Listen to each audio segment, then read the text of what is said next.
Bé, bona tarda a tothom. Saludem a les persones que esteu en aquesta sala, tots. Vull també la presència també del president de l'Orfeó, lleidatà, entitat de molts anys també a favor de la cultura, el director també, Xavier Quintillà, el president Antoni Soliva, en fi, totes les persones que ens acompanyeu, directora de l'IRMO, companys de la universitat, família també dels premiats, premiats i premiada, premiat i premiada, en fi, doncs a tots vosaltres, el meu precedent vicerector de Cultura també, en Jaume Barrull, que també és una persona que va impulsar també tota aquesta activitat, moltes activitats vinculades també des d'aquí, des de l'Ateneu, president Barrull, també des de l'Ateneu Popular de Ponent. Bé, doncs, saludem a tots vosaltres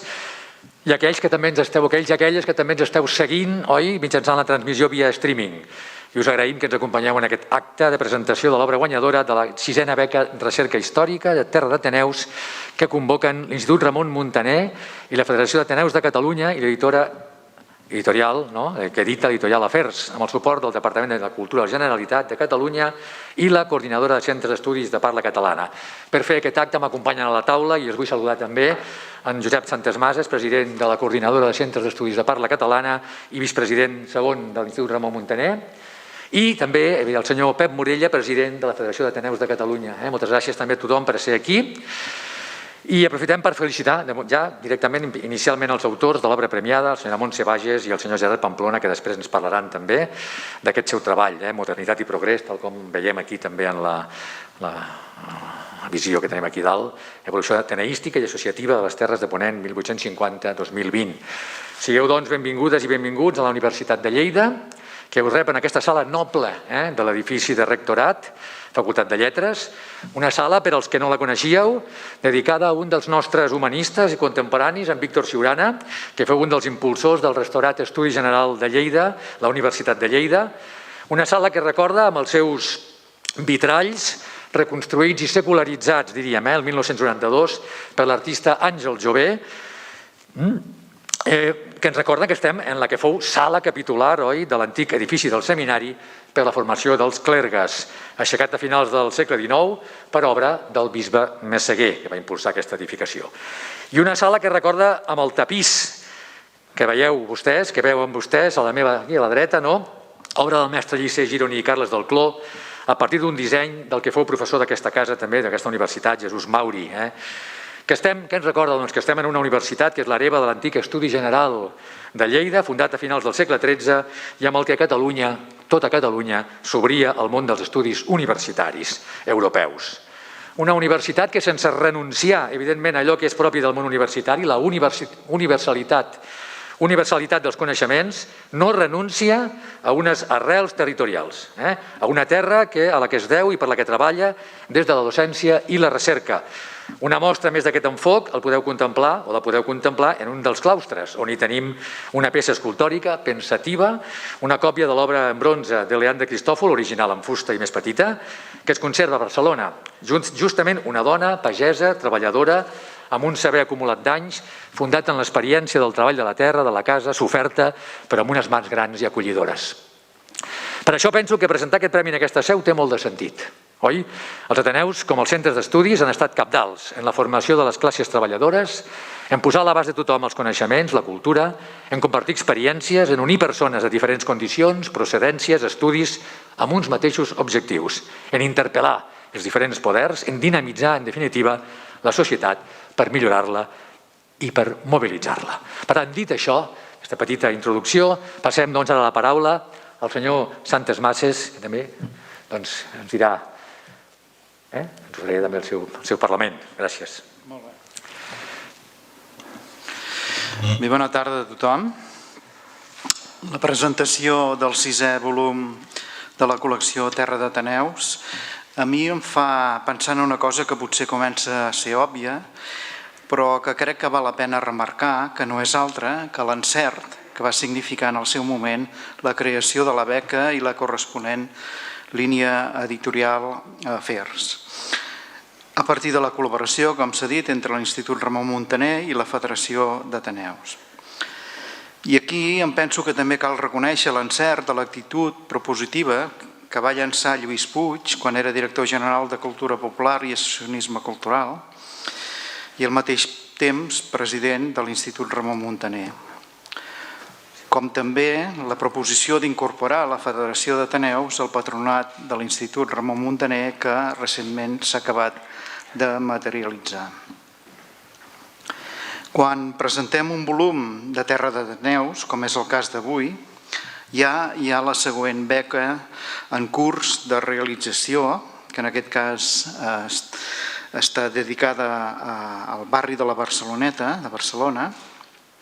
i també està convocada la següent, que penso que clou el termini d'aquí 15 dies. Cosa que vol dir que 2 volums més asseguren la continuïtat del projecte.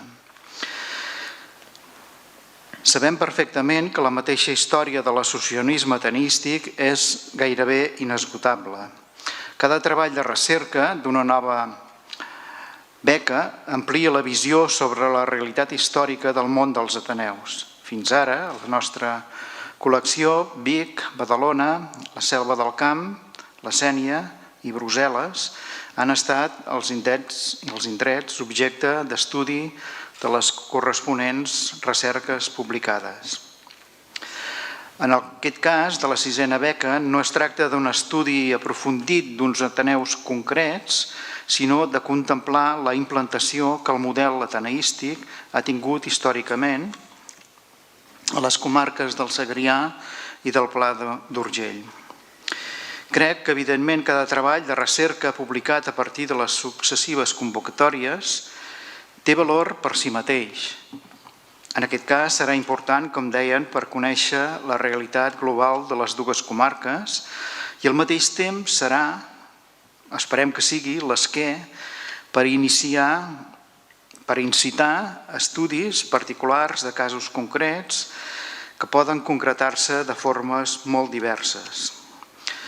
Les realitats locals d'aquests períodes històrics van molt lligades a les formes de sociabilitat que s'han establert en els àmbits i les estructures d'aquesta tipologia d'entitats. Però també crec que cada nou llibre aparegut dins de la col·lecció Terra d'Ateneus confereix major valor als anteriors, perquè els insereix en les dinàmiques comparatives i complementàries que enriqueixen el sistema de sociabilitat escampada arreu del territori. Un Ateneu és una associació. Un conjunt d'ateneus i entitats similars és un moviment, un model associatiu, organitzatiu, que caracteritza la societat d'un país a partir de moltes experiències similars, adaptades a cada lloc, a cada indret, a partir de la seva demografia, de la seva idiosincràsia laboral, fos agrària o industrial, o del seu context urbà o rural. Jo provinc d'unes terres, de la part del Camp de Tarragona, que toquen a la Conca o també al Penedès, on tota l'activitat local sociorecreativa i també cultural, que podia donar-se a partir de finals del segle XIX, es va estructurar a l'entorn de les societats o dels sindicats agrícoles a través de les seves seccions recreatives que s'ocupaven de mantenir un cafè, una sala de ball i d'activitats diverses com el teatre, les escoles, les corals, les escoles pels associats en un temps que el sistema educatiu estava mancat de tot. De resultes d'això, cada poble tenia els seus locals socials, alguns dels quals encara avui fan la funció per la qual van ser edificats. Des dels anys 80 han anat apareixent, com en molts altres territoris, molts estudis locals sobre les entitats cooperatives agràries,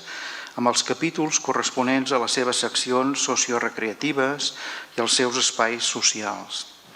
Ha estat important comprovar-ho,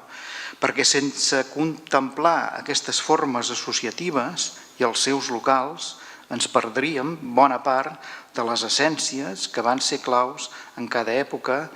no només com a àmbits lúdics o culturals, sinó també com a integrants de la configuració política local amb la conflictivitat latent en alguns moments o soterrada en altres èpoques. Per això, a vegades, pensant en el que conec del meu entorn proper, dels llocs que visualment tinc present, aquest nou llibre de la col·lecció Terra d'Ateneus m'ha fet pensar en la idoneïtat de treballs com aquest. Fins i tot he tingut la imaginació de pensar en una recerca fotogràfica històrica amb un treball de creació fotogràfica actual que ens aproparia a les realitats viscudes en un temps i un altre que han determinat les formes de ser, de pensar i de viure, amb l'atractiu que tenen encara molts d'aquests espais socials conservats des de principis, sobretot del segle XX.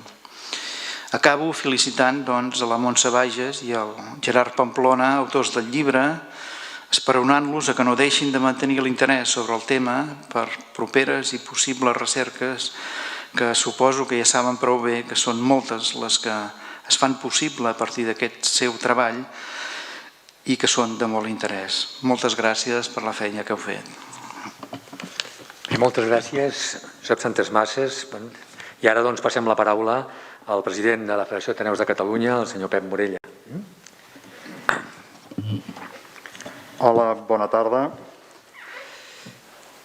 Senyor Joan Busqueta, senyor Josep Santesmasses, amics, companys, companyes, moltes gràcies en convidar-nos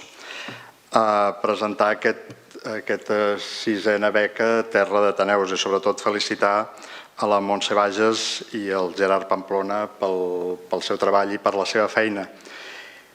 Hi ha una part de la feina que ja me l'han fet perquè ja han estat explicant molt bé i de manera molt precisa el que han estat els Ateneus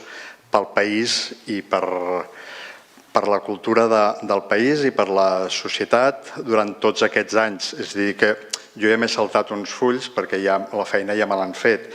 però a part de tota aquesta història que es treballa amb aquestes beques tan importants que ja portem, aquesta sisena beca, amb l'estudiar, treure aquests estudis sobre l'associacionisme cultural, sobre la vinculació de l'ateneisme i el territori, que de ben segur n'hi ha encara molt per treure, el moviment ateneístic és un moviment totalment vigent, és un moviment totalment actual. Tenim molta història, tenim un gran llegat, aquesta és la part important, i aquesta història és la que ens fa arribar a on estem i ens permet ser moldejables amb la societat. La societat ha anat avançant, la societat ha anat evolucionant i, naturalment, els Ateneus s'han anat adaptant amb el ritme de la societat, amb els seus fets canviants. S'ha anat adaptant i té una gran força de resistència i s'ha demostrat amb aquests, no sé si portem 13, 14, 15 mesos, s'han fet com si fos un segle, de pandèmia, de tancament i de problema que ha comportat en tot el món cultural. Aquesta resistència del moviment associatiu farà que un cop ens obrin les portes una miqueta més, el moviment associatiu sigui encara molt més fort per seguir adaptant-nos i seguir resistint a qualsevol altra andanada, perquè en vindran més. No naturalment de virus, poden venir d'altres coses, però segur que aniran sortint coses com en tots aquests 200 anys d'història han anat sortint. Els Ateneus són, com us dic, són estructures nascudes fa 200 anys amb una clara vocació de servei per facilitar a la ciutadania l'accés a la formació i a la cultura, a més de la difusió i de la defensa de la llengua catalana, la cohesió i la integració social, la solidaritat i l'acolliment. Són estructures que aporten eines, enforteixen i enriqueixen la societat civil catalana. I el que us deia, hem perviscut malgrat els canvis i, naturalment, el Covid tampoc no ens aturarà. Som escoles de democràcia, s'ha dit moltes vegades i és un eslògan que habitualment utilitzem. Som escoles de democràcia perquè és la mateixa massa social de l'entitat, la mateixa gent la que decideix què és el que volem fer, si volem cantar, si volem fer teatre, quina activitat o cap a on volem fer anar la nostra associació.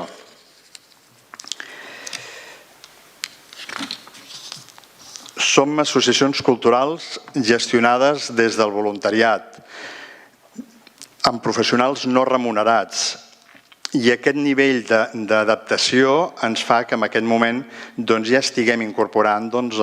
professionals també remunerats per fer tota una sèrie de tasques administratives, el volum d'activitats ho requereix per poder ajudar a la gestió de les entitats. Som, sense cap mena de dubte, dinamitzadors econòmics del territori. Per això, just això que us acabava de dir, perquè som creadors de llocs de treball,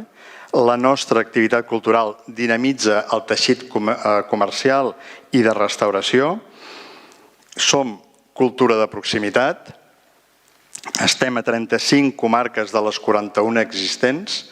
arribant tant a pobles grans com petits, som part de l'ADN de la memòria col·lectiva, promovent i mantenint la cultura popular i les tradicions que han donat la personalitat del nostre país. Per això és tan important els estudis sobre ateneus i territori. Els ateneus, el seu llegat, els seus edificis, són patrimoni arquitectònic i cultural. Des de la Federació d'Ateneus de Catalunya seguirem treballant per preservar aquesta memòria, la memòria associativa del nostre país. I amb els vostres treballs, amb la vostra feina, això encara us serà més fàcil, perquè si tenim història, de ben segur tenim futur. Gràcies. Moltes gràcies. Moltes gràcies, doncs, al president de la Federació d'Ateneus de Catalunya, el senyor Pep Morella.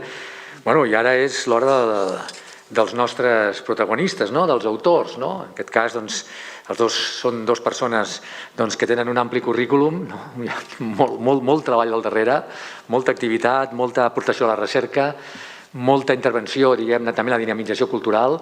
i, per tant, simplement quatre elements de la seva trajectòria breu, la Montse Bages, a Bellvís, i els dos els he tingut d'alumnes també, vull dir que això també m'omple de joia, com a molts, potser, no sé si hi ha un altre, però a mi m'omple molt de joia, Doncs, graduada en Història per la Universitat de Lleida, màster en Arqueologia Professional i Gestió del Patrimoni per la Universitat d'Alacant, a més és membre del Centre de Recerques del Pla d'Urgell, Mascansà, i coimpulsora del projecte arqueològic de la Vila Romana de Cantaperdius, a Bellvís. La seva principal línia d'investigació és la història del paisatge, que també combina amb l'arqueologia professional, la didàctica del patrimoni cultural, la recerca en història de Bellvís i l'associacionisme comarcal, entre d'altres. Pel que fa al Gerard Pamplona, a part de ser l'últim nostre becari del vicerrectorat de Cultura, perquè ja es va finalitzar el tema dels becaris, ja sabeu, va desaparèixer, però ell va ser l'últim amb el tema de l'aula de música, oi? Ens ho comentàvem, Gerard. El Gerard Pamplona és un investigador, ara també està graduat a la Universitat de Lleida, però ha continuat la seva recerca com a predoctoral a la Universitat Pompeu Fabra, forma part del grup de recerca, grup d'estudi de les institucions i societat de la Catalunya moderna, on realitza la seva tesi doctoral sobre els mecanismes de control del territori aplicats a la Corona d'Aragó arran de la Guerra de Successió. La seva línia d'investigació també se centra en l'estudi de la repressió franquista, els camps de concentració, els mecanismes de resistència ciutadana envers els poders governamentals, els moviments socials, l'evolució del catalanisme polític entre finals del XIX i començaments del XX, però ha fet uns treballs magnífics sobre la Seu Vella, per exemple, com a un d'aquests àmbits, diríem, de concentració, diguem-ho així, entre cometes, de concentració de gent. Doncs bé, els dos persones, els dos autors, autor i autora, si volen tenen la paraula per explicar-nos una miqueta també la seva obra, una miqueta algun detall també i alguna cosa que ens podeu dir. Endavant, teniu aquí, podeu pujar al faristol.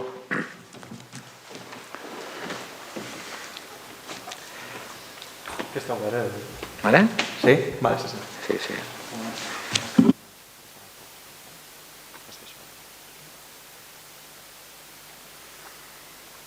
Bé,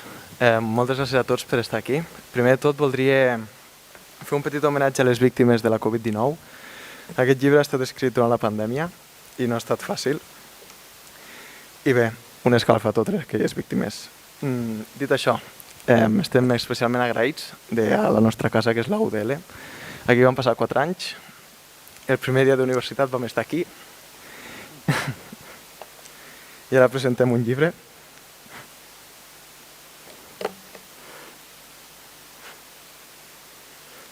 Disculpeu,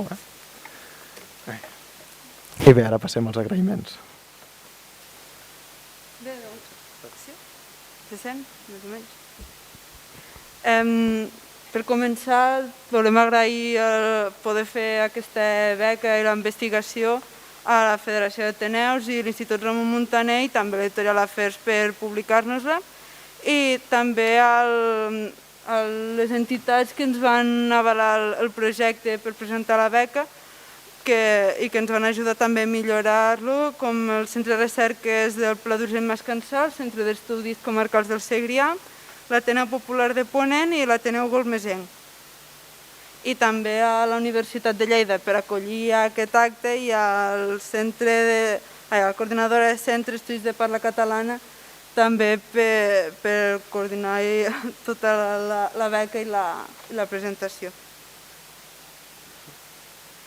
Bé, disculpeu, m'he emocionat una mica. A vegades quan recordo el passat me fico nostàlgic, la qual cosa significa que el passat és bonic. Bé, dit això, per què vam decidir fer aquest treball? Doncs bé, com molt bé s'ha comentat aquí, vam trobar que faltava un estudi en perspectiva general que englobés tots aquells ateneus que s'havien creat des del segle XIX fins a l'actualitat, per a partir d'aquí veure unes dinàmiques que expliquessin l'evolució no només de la societat lleidatana, sinó que permetessin a la historiografia catalana de dotar d'exemples des d'una perspectiva molt més general que expliquessin el fenomen del moviment ateneístic. Dit això, també vam decidir fer la recerca perquè vam trobar que hi havia una manca de visió general entre la relació entre el progrés social urbà-rural i el paper que van tindre els ateneus, és a dir, quin protagonisme van tenir en aquesta evolució, la importància dels ateneus en la difusió i la defensa sobretot de la cultura, la llengua catalana i la difusió del coneixement, que fins llavors havia format part només d'una elit socioeconòmica que dominava el coneixement, i com hem repetit, o sigui, com he dit anteriorment, dotar la historiografia catalana de noves aproximacions i estudis territorials que en el seu conjunt ens ajudin a entendre millor la història recent del nostre país. Dit això, ara passarem a explicar si el llibre hem intentat resumir breument més de 150 anys, ara en l'evolució que explicarem en aquesta presentació és molt resumit. Segurament ens saltarem coses, però hem intentat ser el més breu i concisos possible per intentar explicar l'evolució social i el paper que han tingut els ateneus en aquests canvis. Passo el meu torn a la Montse. Merci. Per començar, un breu resum a les dades. Hem pogut analitzar en total 158 ateneus i associacions culturals i ateneístiques dels últims 170 anys, des de la fundació del primer Ateneu de Lleida al 1852 fins quan vam tancar la investigació en ple 2020. D'aquestes associacions, 26 són pròpiament ateneus amb la menció al seu propi nom i estan repartits per ambdues comarques. 73 es van desenvolupar en 24 municipis del Segrià i les 85 restants en els 18 pobles del Pla d'Urgell, comptant aquí els 16 municipis i els 2 agregats. Lleida és la capdavantera indiscutiblement, com podem veure als mapes, amb 33 associacions ateneístiques i culturals, gràcies al seu paper tan preeminent de capital provincial i regional.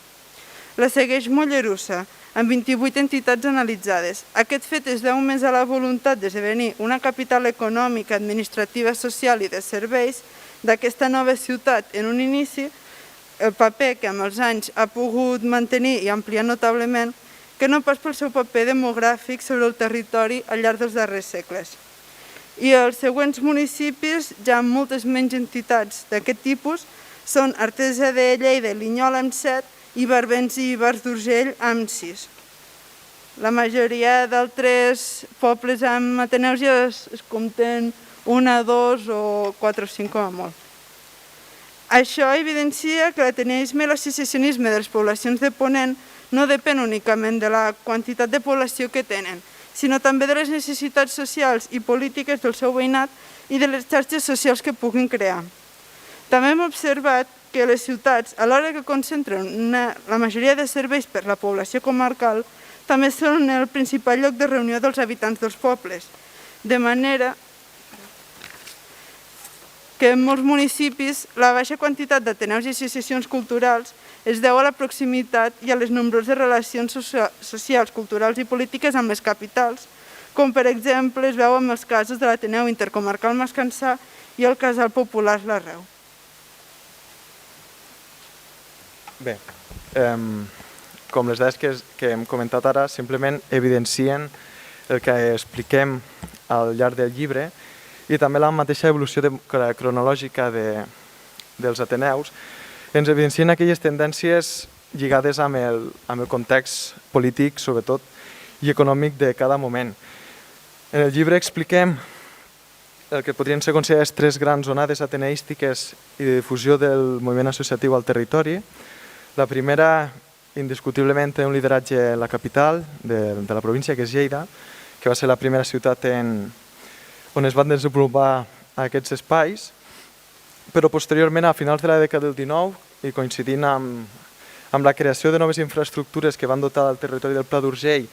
d'una major activitat econòmica, també se suma i veiem com progrés econòmic i progrés social equival a aparició d'Ateneus, sobretot per equilibrar el dèficit en infraestructures que, com expliquem al llibre, l'Estat va ser incapaç de pal·liar. També durant la República, i després ho explicarem amb més detall, va ser el període de màxima floració. Finalment també veiem com les dictadures, tant la de Primo de Rivera com la de Francisco Franco,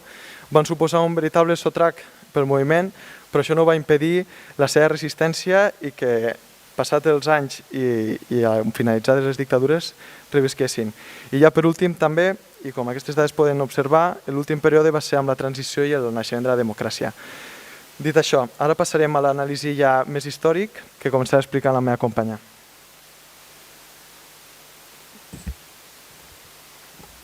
El naixement dels Ateneus a les Terres de Ponent, al Segre, al Pla d'Urgell, es troba sobretot a partir de mitjans del segle XIX. La situació sociopolítica i econòmica de Ponent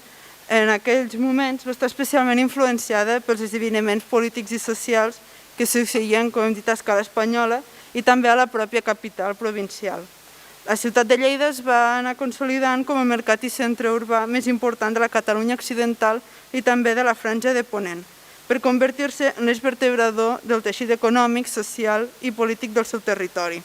I va ser fonamental en l'ordenació i el desenvolupament dels municipis del Segrià i el Pla d'Urgell. Els personatges més destacats de la ciutat d'ideologia liberal, progressista i republicana van impulsar una certa obertura en el pensament local, que va comportar, malgrat les accentuades limitacions culturals, el foment de noves entitats associatives culturals. Amb aquesta nova manera d'entendre les relacions socials i les formes d'organització respecte als antics gremis, es volia aconseguir per part de les elits polítiques locals i el món cultural la modernització de la ciutat, el territori i la seva societat. De la capital destaca sobretot l'Ateneo Leridano, creat al 1870 per petits burgesos locals, activistes polítics federalistes i republicans catalanistes, amb l'objectiu de millorar l'educació de les classes baixes, augmentar la divulgació científica i social entre la població, la promoció de la literatura, entre d'altres. La restauració borbònica i la inestabilitat política i bèl·lica van reduir les llibertats aconseguides anteriorment i l'Ateneo Leridano es va haver d'anomenar Societat Literària de Belles Artes de Lérida per poder continuar actuant amb les mateixes motivacions des de l'inici. L'acció de l'entitat també es va traslladar en l'augment de revistes locals, especialment les publicades en català, i l'organització dels Jocs Florals, que van afavorir notablement el desenvolupament i la normalització de la llengua, i també va contribuir a incentivar la creació d'altres entitats culturals. Mollerussa, en aquests moments, es va convertir en la capital de la Plana d'Urgell, gràcies a la seu de la Societat de Regants i la Casa dels Canals d'Urgell, per una banda, i la millora de les vies de comunicació terrestres amb la resta de Catalunya de l'altra. Aquest seguit de millores van permetre la seva irrupció en importància socioeconòmica dins la regió, ja que va augmentar en gran mesura la riquesa de les seues terres a través de la nova xarxa de reg, l'increment dels excedents agraris i la seva comercialització i distribució pel territori, factors que van resultar en una nova estructura social més urbana i menys rural. Les primeres entitats associatives de la població van ser especialment polítiques, amb el Centre Federal de Mollerussa el 1888 i la Societat Cercle Tradicionalista el 1892, però ja tenien algunes pautes pròpies dels Ateneus, com debats polítics sobre joventut, l'obrerisme i l'economia, activitats lúdiques per cohesionar la població, la creació de biblioteques i sales de lectura quan les taxes d'analfabetisme eren encara molt altes, etc. L'any 1891, però, va néixer el Casino de Mollerussa per l'esbarjo dels obrers i les seues famílies de la gran fàbrica La Forestal d'Urgell i fundat pels mateixos empresaris. No es va vincular a cap partit ni ideologia concreta, ja que es va limitar a organitzar activitats recreatives com el primer Corclavé, dirigit per un dels administratius de la mateixa empresa, funcions teatrals, sarsueles, balls, excursions i banquets. Amb els anys, el casino va passar a ser un espai de sociabilitat monopolitzat per la burgesia local, fins que el 1905, per divergències internes, gran part dels socis més joves i actius se'n van escindir i van fundar la Societat Recreativa i Cultural L'Amistat, de tendència obrera.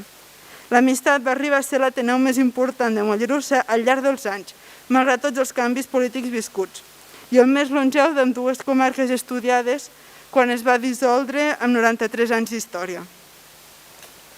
Als pobles també es van notar certes millores tecnològiques i econòmiques, gràcies a les quals s'observa una multiplicació de la població a l'espai rural, que també va propiciar una major necessitat d'associacionisme i promoció de les activitats culturals, educatives i de lleure pels veïns, alhora que pal·liaven la falta d'infraestructures i salubritat. A principis del segle XX va augmentar l'ambient associacionista al Segrià i al Pla d'Urgell, amb noves associacions majoritàriament com espais d'esbarjo i socialització en pobles llavors de petites dimensions i un gran pes de l'economia agropecuària, com la Societat Lavens a Fondarella i la Societat Coral Recreativa i Instructiva La Primavera Artesa de Lleida. Amb la Mancomunitat de Catalunya hi va haver una consolidació i expansió dels ateneus a Ponent. Gràcies a les seues accions, el desenvolupament econòmic i social de principis del segle XX va revertir de manera considerable l'endarreriment associatiu i ateneístic respecte a la resta de Catalunya. Els ateneus i centres associatius ponentins van mantenir la seva tendència de consolidació, sobretot a Lleida ciutat, que havien començat a experimentar a les acaballes de la centúria anterior.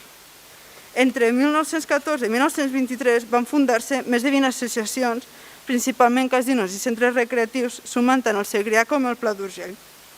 Per una banda, els ateneus de Ponent van ser especialment actius en el desenvolupament educatiu de les classes més humils i en la difusió del coneixement. I per l'altra, la influència de Solidaritat Catalana i la Mancomunitat al territori va consolidar l'emergència del catalanisme polític.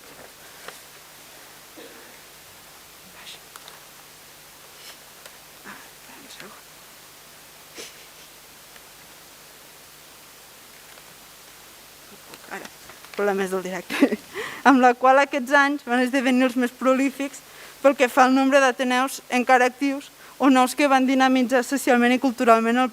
Pla d'Urgell. Els centres recreatius com la Societat Avenir i la Societat Recreativa i Cultural L'Amistat de Mollerussa i d'igual manera dels que van aparèixer a Lleida no deixaven de ser producte del creixement demogràfic del territori i la seva futura capital comarcal, apareguts en el moment de consolidació de la petita burgesia local sorgida gràcies al Canal d'Urgell, que cercava canalitzar socialment l'incipient creixement econòmic a partir d'espais de sociabilitat i debat polític. Anys més tard van sortir altres ateneus vinculats als moviments obreristes. Entre el Pla d'Urgell i el Segrià n'hi ha registrats una 70 d'aquests moments, com el Centre Obrer de Lleida, que eren producte del creixement de les desigualtats socials que s'experimentaven a principis de segle i de les diferències entre els petits i grans propietaris de terres, però sobretot per l'auge d'arrendataris agrícoles i jornalers que constituïen el gruix majoritari de la població. En altres poblacions de menor quantitat d'habitants, la fórmula més comuna de socialització i punt de reunions van ser els sindicats agrícoles. La seva proliferació, on podien haver-hi des de no polítics fins a catòlics, anarquistes i republicans, es deu al fet que les característiques socioeconòmiques del territori ponentí afavorien en gran mesura aquests espais pròxims en funcionalitat i organització als ateneus. Per exemplificar els més actius i rellevants d'ambdues comarques, podem trobar la Íntima del Picat i el Sindicat Agrícola de Sant Isidre d'Artesa de Lleida. L'auge de la cultura catalana es va notar també arreu de Ponent, ja fos amb la creació de noves entitats que gestionaven sales de ball, teatres, biblioteques, com amb l'organització de jocs florals i altres certàmens literaris, cada vegada més nombrosos, que també sovint es barrejaven amb les pretensions polítiques de les institucions que els oferien. Bé, durant aquella època es va començar a consolidar el catalanisme polític com a moviment i forma d'entendre la societat, i com no podia ser d'una altra manera, les pròpies dinàmiques de l'Estat va haver un perill, i així es va plasmar en la primera gran dictadura del segle XX, que va ser la de Primo de Rivera. Si per alguna característica, si es va caracteritzar per alguna cosa aquesta dictadura, no va ser només pel seu caràcter purament sanguinari, sinó pels seus intents de suprimir els elements puntals de la consciència catalanista. D'aquesta manera va desmembrar la mancomunitat i va aplicar una sèrie de polítiques que atacaven la llengua i intentava desfer tots aquells avenços en matèria cultural que s'havien produït durant els anys anteriors. Es van tancar centres com l'Avenir, per exemple, a Mollerussa. Tanmateix, moltes entitats d'arreu del Principat i per conseqüència també de les Terres de Ponent van patir aquesta persecució cultural, i moltes publicacions, tant comarcals com locals, van patir la censura, especialment aquelles que escrivien en català. Durant la dictadura de Primo de Rivera, trobem, i així també ho corroboren els gràfics, va haver una congelació de les iniciatives culturals en dues comarques. Tanmateix, el cop d'estat va ser el 1923, pocs anys després, en mica l'associacionisme popular es va anar recuperant, no direm enfortint, però sí recuperant, i ho va fer a través sobretot d'activitats com les sardanes, que estaven, ho diré entre cometes, permeses, i a partir d'aquestes activitats van aparèixer noves entitats. Tanmateix, el principal Ateneu que es va crear durant aquest temps va ser l'Ateneu Lleidatà, l'any 1925. Durant la investigació vam poder detectar que no va tindre una seu estable mai, i aquest estava format principalment per republicans catalanistes que provenien de les esferes de les esquerres moderades. Teníem l'objectiu, com la majoria d'ateneus a Catalunya i a Lleida, revertir la davallada cultural que patia la ciutat ja en la dècada dels anys 20, la qual era descrita pel mateix Ateneu com «tiene», en referència a Lleida, el aspecto de un cuadro tenebroso. Al mateix temps, la preocupació per la recuperació cultural i del patrimoni va fer que defensessin amb les seves activitats els monuments que fins llavors estaven sota domini dels militars, com en la Seu Vella i la Suda, així com també promoure altres activitats musicals que intentessin pal·liar el dèficit en activitats musicals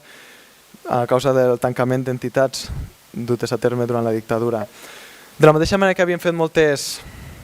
altres entitats amb publicacions, aquest Ateneu va tindre la seva pròpia revista, anomenada Vida Lleidatana,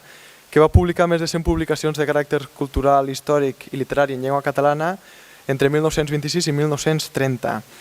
Però per què va ser important aquest Ateneu en temps de dictadura i repressió? Doncs bé, malgrat la repressió i la censura, aquest Ateneu es va encarregar de coordinar i cooperar amb els altres centres que encara seguien actius, entre ells el Casino Independent o el Centre Excursionista, i va destacar també per l'organització de concursos d'art plàstiques, exposicions d'obres d'art, la consolidació d'una biblioteca, llavors ja tenia un dèficit accentuat d'aquestes infraestructures, i també una connectivitat amb els altres municipis dels voltants, fent cursos de tota mena en poblacions com Corbins i Rosselló. Al mateix temps, i malgrat els problemes econòmics, va oferir subvencions de caràcter econòmic a entitats i persones nascudes a Lleida, les quals, des de la seva perspectiva, estaven totalment desateses per part de l'Estat. Durant la Segona República Espanyola va ser el moment de màxima floració d'entitats. Per explicar breument el context, 1930 abdica per falta de suports Primo de Rivera i l'Alfons XIII, intenta dirigir el seu govern cap a una monarquia parlamentària, però es topa que en les eleccions municipals, per sorpresa seva, els partits republicans guanyen sobretot en els centres urbans i l'obliga a abdicar. Òbviament hi ha molts més factors que ara no en parlarem, però per agafar una idea del context, això va permetre no només la consolidació i l'expansió del moviment associatiu, sinó també un canvi de tendència en certes entitats, sobretot a Mollerussa. Vull fer un petit incís, el Pla d'Urgell s'havia destacat anteriorment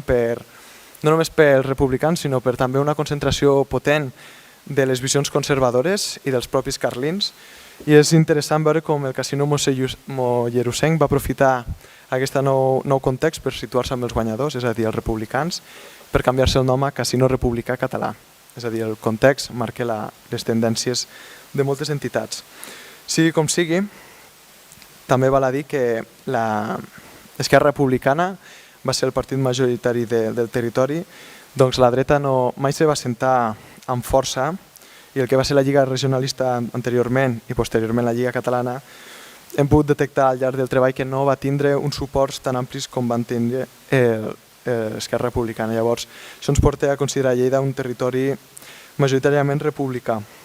Dit això, es van crear espais com el Centre Republicà d'Almatret, el 31, o l'Ateneus d'Ivars d'Urgell, també el mateix any. Molts d'ells d'ideologia també anticlerical.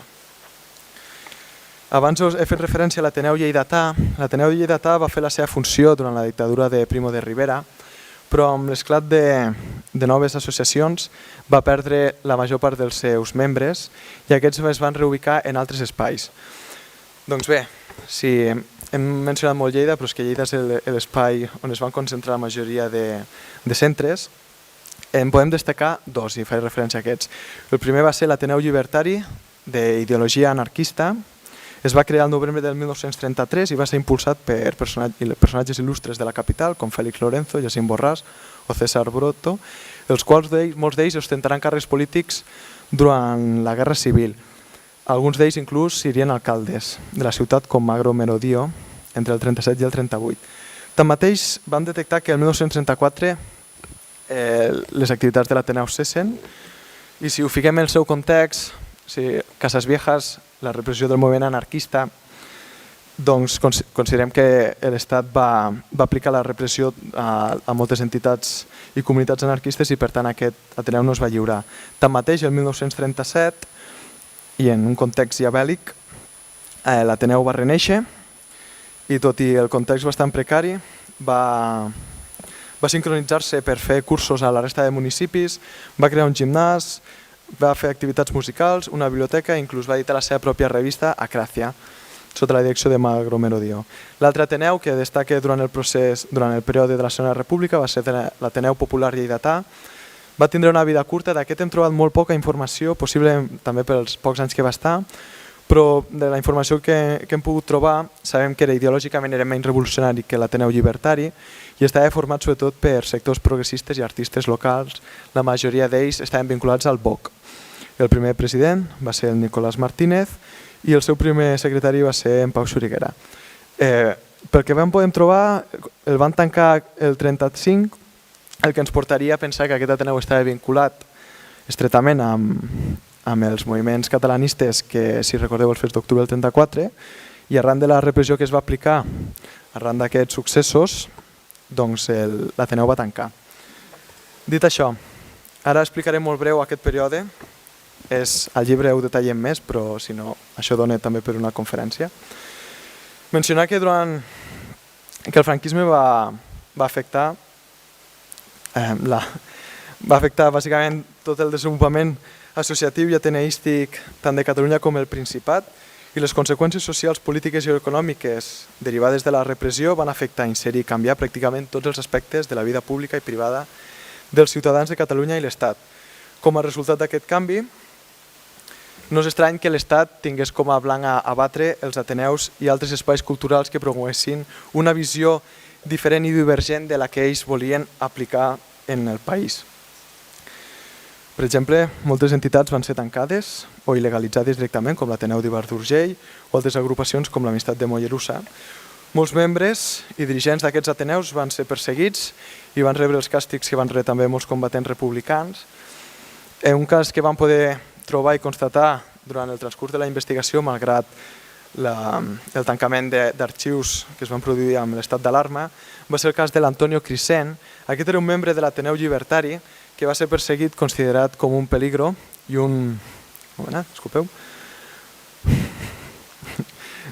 com un adicto al Frente Popular que quería matarlo y quemarlo todo y un enemigo, muy enemigo de nuestro alzamiento.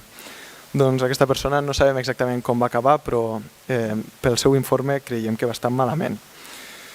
Al mateix temps, no només es va aplicar una repressió envers contra les persones, sinó també contra els béns mobles i immobles de totes les entitats que formaven part del teixit associatiu i ateneístic català. També molts d'aquests van ser espoliats, inclús destruïts. En trobem, malgrat els casos que expliquem al llibre de Catalunya, podríem fer referència al cas de Sarroca de Lleida, que el sindicat agrícola creat el 1919 va ser espoliat i saquejat el 1939 per les tropes rebels i el mateix local posteriorment va ser assignat a la Delegació Nacional dels Sindicatos de la FET i de les Jons. Bé, en aquells anys es va començar a crear una incipient xarxa de resistència que expliquem. Era molt tímida donat el context, però un primer pas que després va acabar convergint en el que seria el teixit associatiu reivindicatiu al final del franquisme. En el llibre també vam intentar,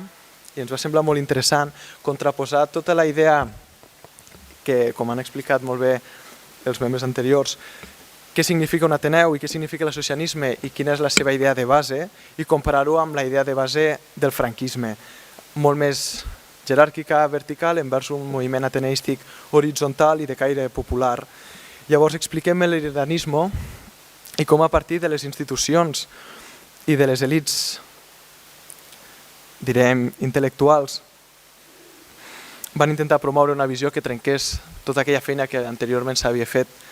des dels Ateneus, tot desvinculant la catalanitat dels territoris de Lleida de Catalunya, però lligant-ho amb l'espanyolitat d'aquests. Llavors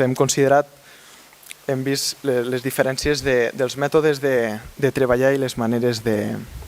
d'actuar tant del règim en contraposició amb els fenòmens anteriors ateneístics sorgits durant les dècades anteriors. Tanmateix també expliquem com, tot i no ser Ateneus pròpiament dit, se comença a configurar un teixit cultural i associatiu, sobretot a Lleida ciutat i al territori en menor grau, però a la ciutat se creen, a partir d'entitats com el Sicoris Club o el Club Esportiu Huracans, petites escletxes que a poc aniran debilitant el règim, fico entre cometes perquè és un procés lent llarg i sembla que aquestes entitats ho han fet tot, però van contribuir enormement a la defensa del català i a donar una alternativa al discurs imperant del règim. Tanmateix, ja ho explicarà posteriorment la companya, ja durant la finals de la dècada dels 60 i principis dels 70, el règim va perdre el control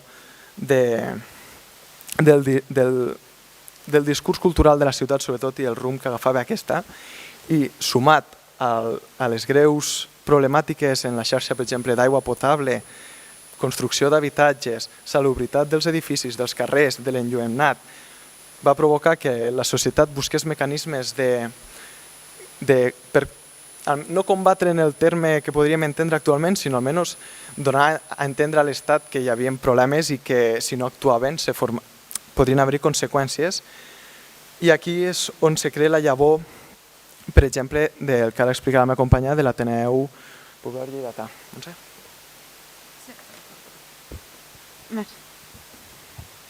Per contextualitzar una mica el moment de la recuperació atenística a Ponent durant la transició, expliquem que la mort del dictador Francisco Franco a finals del 75 i l'inici del desmantellament de tot l'aparell repressiu que hi havia hagut des de la Guerra Civil van suposar el final de certes iniciatives polítiques i culturals incentivades per part de la dictadura, com ha dit el Gerard, especialment l'iridanisme, i el començament d'una nova etapa política, econòmica i social al conjunt de l'Estat i a Catalunya. Durant aquest breu període històric, les Terres de Ponent van experimentar per primera vegada, des de la derrota republicana, un creixement força notori en el nombre d'associacions de tota mena, com hem vist al principi. L'arribada de la democràcia, al final de la persecució política i l'aparició de les polítiques de liberalització impulsades pels primers governs democràtics van suposar la creació entre el 76 i el 79 de més de 100 noves entitats ateneístiques a Ponent, que amb la seva organització van oxigenar un teixit associatiu molt malmès llavors. Gràcies a les iniciatives de la societat civil, durant els primers anys de la democràcia també van aparèixer, fruit de les lluites veïnals i reivindicatives, els ateneus llibertaris, amb noves formes d'organització veïnal cada vegada més visibles. Amb tot, una de les principals beneficiades va ser la cultura catalana, que amb la seva recuperació va experimentar un notable avenç. A la ciutat de Lleida, epicentre de la vida social, política i econòmica de la comarca i la província, hem de destacar l'Ateneu Popular de Ponent, pel seu paper notori com a plataforma de protesta, impuls veïnal i espai de discussió i participació ciutadana. Va ser fundat l'any 79 com a resultat de les queixes i reivindicacions veïnals envers les problemàtiques socials que patien, com la falta d'espais de lleure a dins de la ciutat, la insalubritat de molts barris, l'augment demogràfic mal gestionat, l'encariment del preu de l'habitatge i la falta d'equipaments públics com escoles i centres sanitaris, entre d'altres. I es va convertir amb els anys en una de les entitats culturals més importants i influents de la població, ja que també reivindicava la cultura com un element crucial per al correcte desenvolupament de la societat, democratitzant-la a la ciutat, treballant en favor de la recuperació de la llengua catalana i l'educació popular permanent i esdevenint un espai per promoure valors com la fraternitat, la convivència cívica, el respecte i la transmissió del coneixement científic i artístic a totes les capes socials. A més de l'Ateneu Popular de Ponent, un referent per a les següents entitats ateneístiques, al Segrià i al Pla d'Urgell van aparèixer altres entitats de caràcter culturalitzador i d'agrupació del jovent, estretament lligades als fenòmens de transició política i social arreu de Catalunya i l'Estat. Però veient l'escassetat numèrica de centres ateneístics en ambdues comarques sumades, l'Ateneu Popular de Ponent es va constituir com el més important del territori, tant pel seu nombre d'afiliats com per la influència que podia exercir. També a partir dels anys 80 hi va haver un aflorament de noves associacions culturals, en petits i mitjans pobles amb una clara tendència rural i de despoblament. La majoria continuen actives encara ara, ja que també actuen de comissió de festes i agrupació veïnal, a més de les activitats recreatives i culturals que programen. Malgrat això, després de l'efervescència associacionista de la dècada dels 70 i principis dels 80, moment en què hi va haver un gran moviment ateneístic i associatiu de base que gaudia d'una gran acceptació popular per contrarrestar la manca de llibertats d'associació del franquisme, des de finals dels 80 i principis del 90, la situació general del món ateneístic es va estancar de manera considerable, tant a Ponent com a Catalunya. Principalment, aquesta dinàmica va afectar els petits municipis de la Plana, ja que al llarg de la dècada dels 80 van desaparèixer la majoria dels ateneus, mentre que els que encara avui en dia es mantenen ho fan amb poca gent implicada. Les activitats de socialització culturals i difusió lingüística, entre d'altres, que havien dut a terme tradicionalment els ateneus, van ser assumides o bé per les renovades institucions polítiques, com els ajuntaments, els consells comarcals, les diputacions provincials i la Generalitat, o bé per altres tipus d'associacions com les de dones, grups folclòrics de teatre o esbars.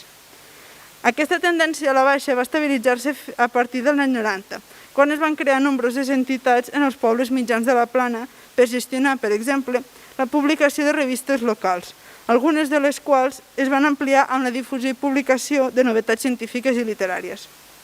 D'altra banda, als centres de població més grans com Lleida, ciutats, sí que van aparèixer nous ateneus i complementaven aquells actius com el ja mencionat Ateneu Popular de Ponent,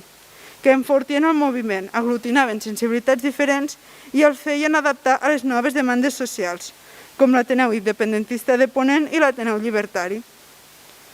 A diferència dels anys 90, l'entrada del segle XXI es va caracteritzar per una nova onada de noves associacions més properes a les característiques de l'ateneisme històric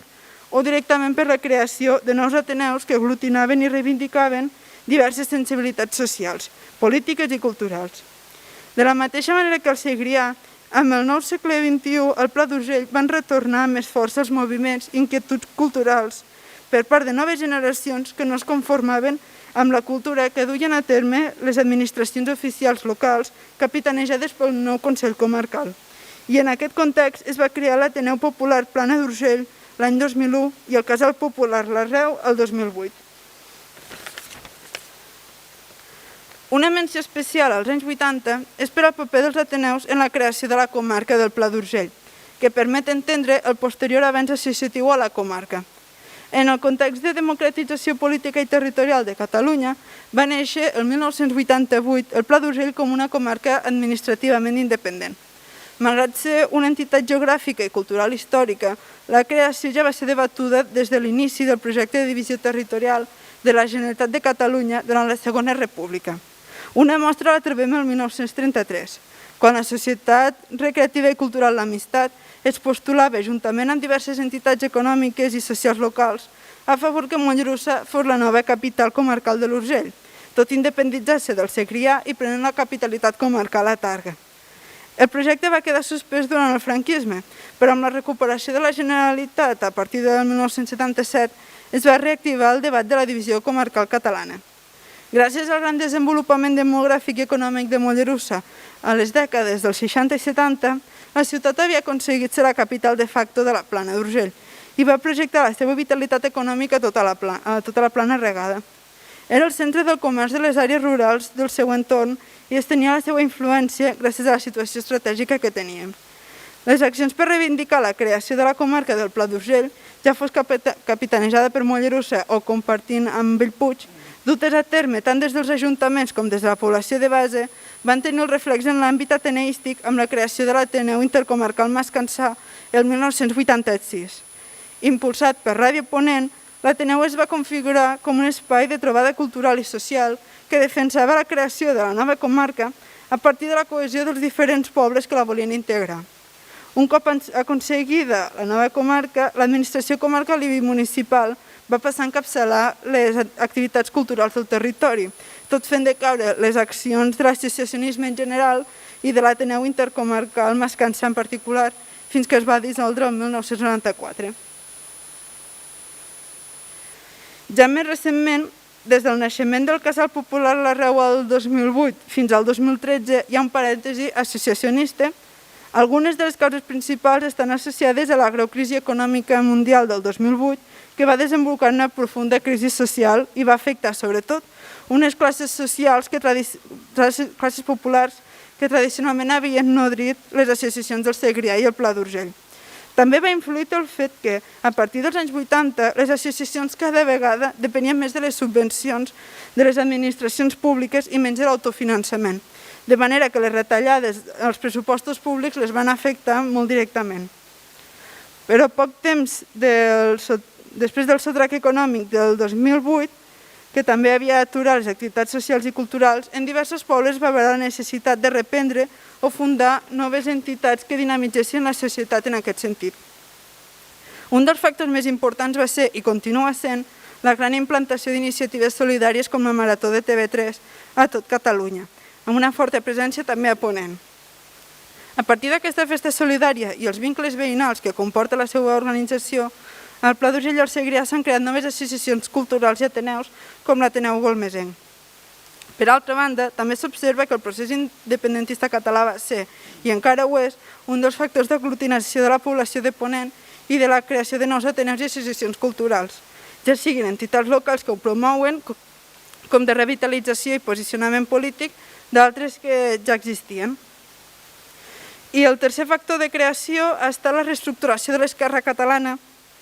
com a conseqüència principal de la crisi del 2008 i els seus impactes sociopolítics més immediats. Arran de la crisi s'observa l'aparició de noves entitats que ofereixen, a través de la sociabilitat, una posició al poder i una alternativa associativa a l'estructuració de l'ordre social dominant. Durant els darrers anys han proliferat també de manera significativa la quantitat d'ateneus locals i comarcals, així com altres tipus d'associacions culturals semblants que en el seu conjunt han permès regenerar un teixit associatiu català que, malgrat les problemàtiques econòmiques que s'ofereix, continuen resistint per tal de fomentar la cultura, les tradicions i el coneixement en el conjunt de la societat ponentina. Ja finalment, posteriorment a la recerca, durant aquest any de pandèmia, hem viscut alguns factors que poden ser un fre o un revulsiu als ateneus i les associacions culturals ponentines en un futur i que s'hauran d'estudiar d'aquí uns anys, com poden ser els efectes negatius de la pandèmia, el fenomen del postureig de Lleida com a revitalitzador del sentiment lleidatà i l'auge d'associacions de protecció de la natura a partir de Canal Viu i contra la massificació d'energies renovables en zones rurals. Bé, moltes gràcies, Montse. He explicat breument el contingut de l'obra. També resumides bé les reflexions finals o conclusions que hem extret. Hem detectat que els ateneus han tingut i tenen un paper clau en la defensa, la divulgació i la protecció de la llengua, la cultura i la identitat catalana. Van ser un motor territorial molt important, sobretot a finals del XIX i principis del XX, de la difusió del coneixement, i també ens constata com l'Estat va ser absolutament incapaç de fer front a les demandes socials, les quals havien de trobar la seva confluència en entitats com els Ateneus. També trobem una multiplicitat de sensibilitats polítiques en aquests espais, sobretot republicans, carlins, en el cas del Pla d'Urgell, catalanistes o llibertaris. També constatem que la consolidació del republicanisme va ser una tasca especialment important duta a terme pels Ateneus i els espais de sociabilitat, que, com hem comentat, oferien una alternativa al context d'aquells moments, ja fos la monarquia, dictadura, etc. També van permetre la supervivència amb la base que van assentar durant els períodes de llibertat dels plantejaments ideològics alternatius a l'Estat, i també ens constata la tendència constantment uniformitzadora de l'Estat envers aquestes associacions, no només el franquisme, sinó durant el Primo de Rivera i inclús al segle XIX també, durant la pròpia restauració.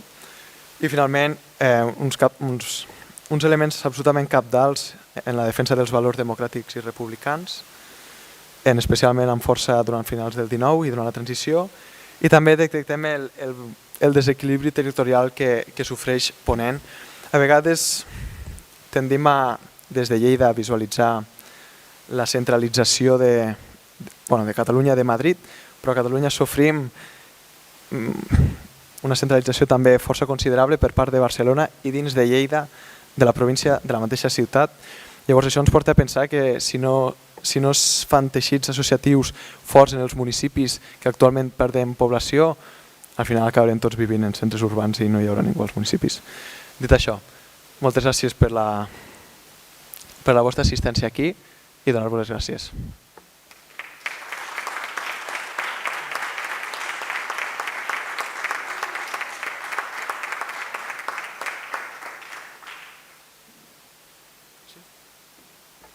Bé, doncs,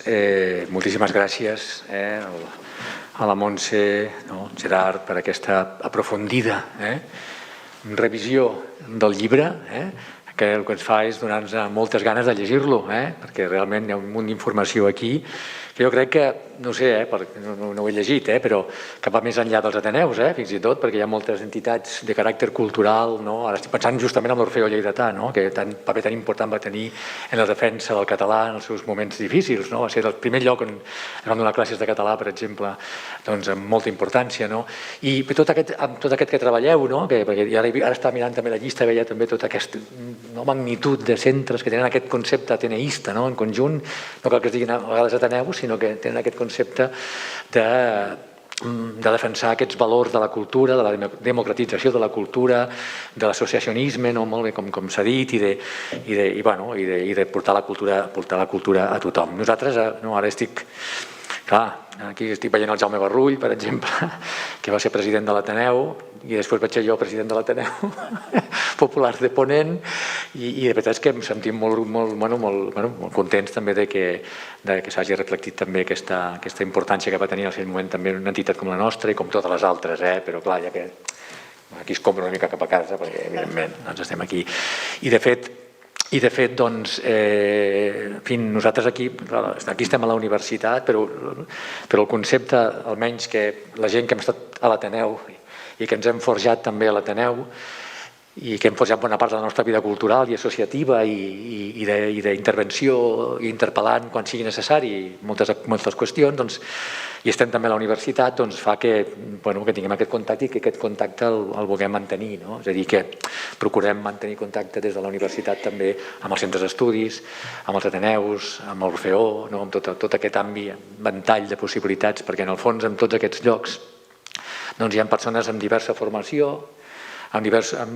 estudis diferents, però tots ells importants, necessaris, complementaris, perquè puguem avançar com a societat i com a país. I de fet, jo estic molt, també tots aquí, jo crec que tothom estem molt contents que els Ateneus continuïn amb aquesta força, amb aquesta vitalitat,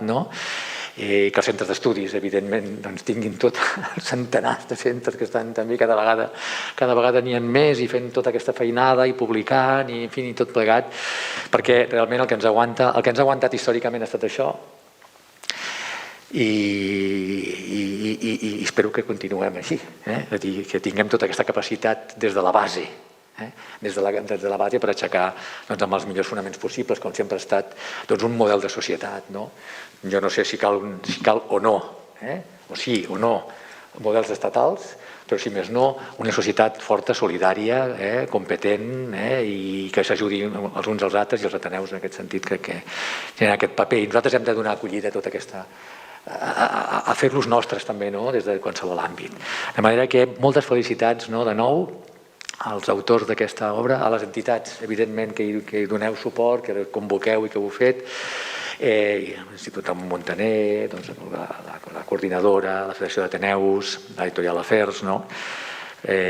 Jo vull donar també les gràcies als meus companys de la universitat, dels serveis culturals i dels serveis audiovisuals, que ens ajuden a difondre aquest acte i a organitzar aquest acte aquí a la seu més important,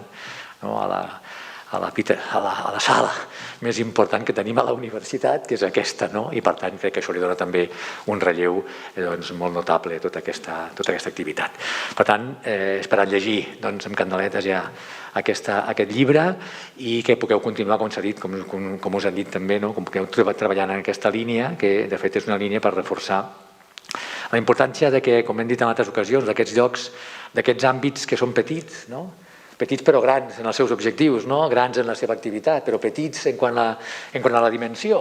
Però justament, com deia abans també el president de la Federació d'Ateneus, en aquests llocs petits és on es defensa millor els valors, diguem-ne, democràtics, els valors de solidaritat, els valors de tolerància, la participació. I és per això que moltes vegades, ja ho he dit en alguna ocasió, és en els llocs petits on dirigeixen la mirada als grans, i procuren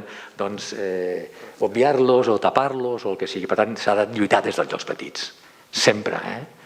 des de la pàtria xica a una pàtria gran. Això és un dels conceptes que ja coneixeu tots. Bé, doncs moltes gràcies, jo no dic res més perquè ja estem aquí a divagar una mica, però us agraïm de nou molt la vostra participació, que hem estat junts en aquesta estona, que hem pogut celebrar-ho, ni que sigui amb poca gent, però gràcies també a l'streaming poder difondre-ho a tot arreu, i espero que ens puguem anar retrobant en més ocasions d'aquest caràcter, de caràcter cultural, perquè és el que necessitem, és el que necessitem per mantenir-nos vius, realment. Bé, moltes gràcies a tothom, i enhorabona de nou.